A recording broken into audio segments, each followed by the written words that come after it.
Hello guys! So in today's video, I would like to just connect with you guys, update you guys on what's going on in my life. Maybe as you can tell, we moved to a new apartment. As you can see, there's still some boxes and we're still organizing some stuff. Basically in the past month, we decided to move to a new apartment. By the way, this tea is really good. I like sokenbicha.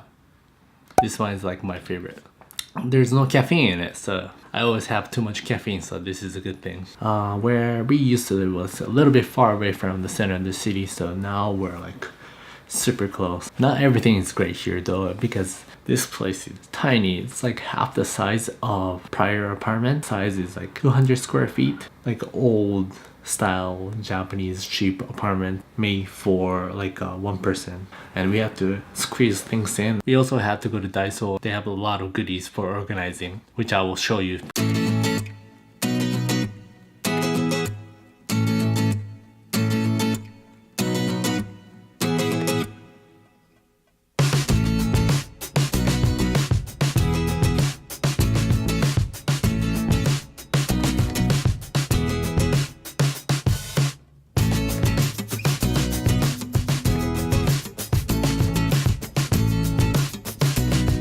Pretty neat, right? It's by no means pretty, but it works. Especially the bathtub part. It's pretty ugly. We needed to get like a place to put shampoo and stuff, so we just got like a basket and a zip tie. This is a lesson I learned when I was doing like mechanical work for my motorcycles.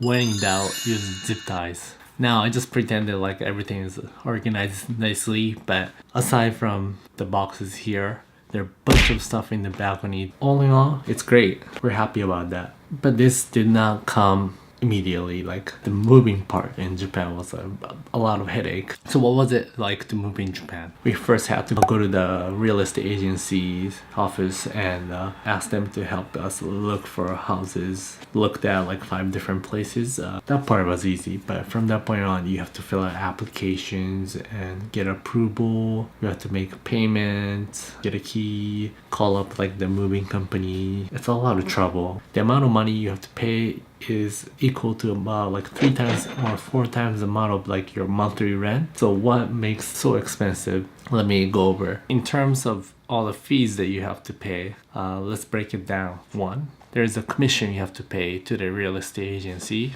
Number 2, you have to pay gratitude money to the landlord, which is kind of like a funny idea for me to really understand, but yeah. Number 3, obviously you have to pay deposits. Deposits, you can get the whole amount back, but still like you still need to get that withdrawn from your account. And also you have to pay for a fee to exchange keys in Japan every time when you move to a new place. You have to pay 2 months worth of rent ahead of time. Also, there's a fire insurance, home insurance you have to pay, and you also have to pay a couple $100 to like the guarantor company that guarantees the landlord that in case the renter doesn't pay the rent, the landlord is guaranteed to get money from the guarantor. So for some reason, the renter has to pay the guarantor company the fee. The guarantor company also does like property management and stuff like that. So whenever you have problems, you contact them. But all in all, like this is like so much money you have to pay. What's so different about Japan is like there are so many companies that goes in between you and the landlord,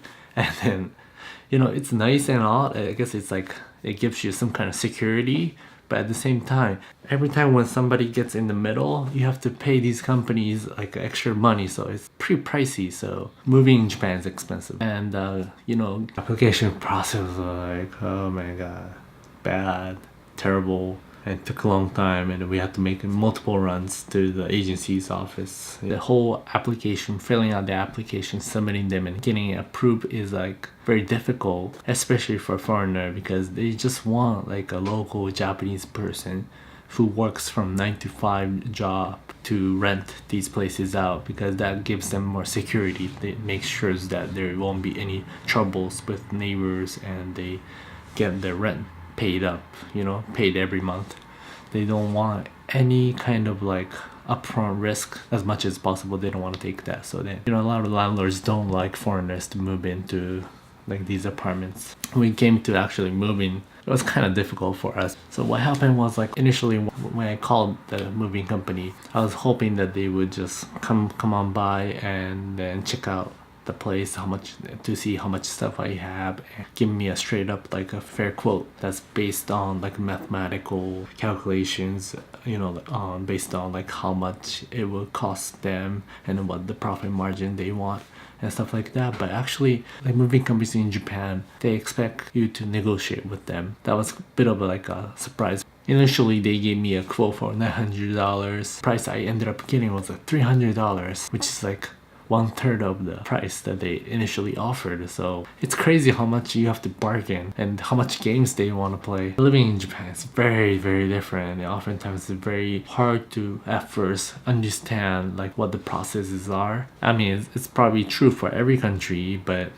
I feel like Japan, it's got like extra steps compared to the United States. United States, like, processes, maybe I'm used to it, but like seems more straightforward and simple. Yeah, and then definitely like United States is like more foreigner friendly when it comes to like renting stuff. It's a little bit easier. Anyways, I just wanted to update you guys on what is going on right now in our lives. And yeah, until next time, I think I'll be starting to post more videos, what it feels like to live in Japan, like real life, like these like real life issues. And because in the past I've done a lot of traveling videos, which is also fun, but I also wanted to share like a little bit of a personal side of the story to YouTube community. Look out for those. Thank you very much, everyone, for the support, and I'll see you guys next time. Bye bye.